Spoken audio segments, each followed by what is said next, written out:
Voyons aujourd'hui la différence entre un entier et un ensemble lorsqu'on parle de fractions. Un entier, c'est lorsqu'on représente une fraction dans un seul objet. Ici, c'est notre carré, donc on a représenté deux quarts dans un carré. Un ensemble, c'est lorsque les objets sont séparés, comme si on a une collection de timbres ou une collection de crayons. Donc ici, j'ai deux quarts aussi, mais dans un ensemble.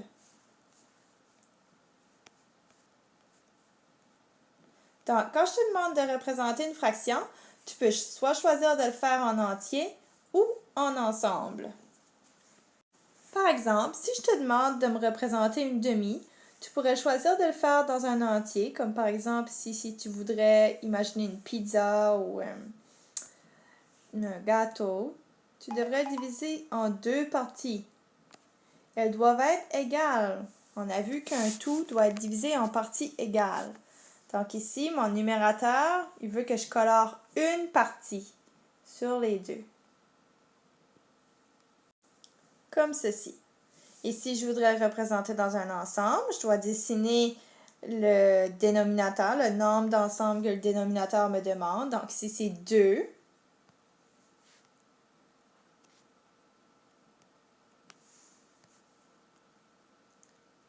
Et je devrais en colorier un des deux.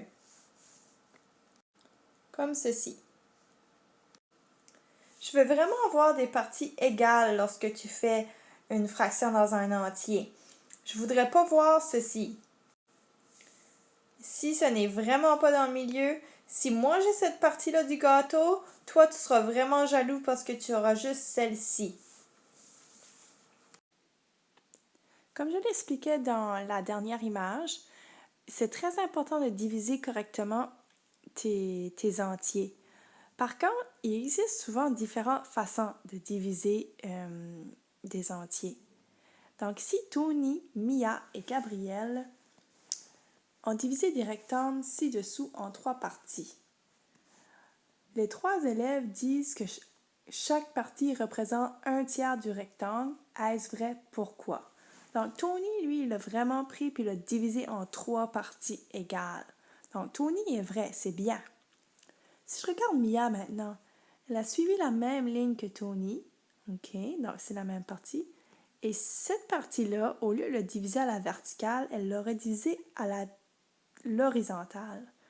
Donc, c'est encore la même chose parce que celui-ci est plus mince, mais plus long, tandis que celui-ci est plus large, mais plus court.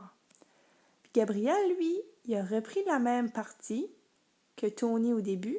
Au lieu de le séparer à la verticale, il l'a séparé à la diagonale.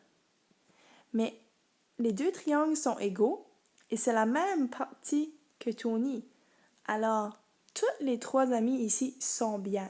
C'est juste une façon de te montrer qu'on peut diviser un rectangle ou une autre forme de différentes façons et être bien, mais il faut s'assurer que chaque partie soit égale.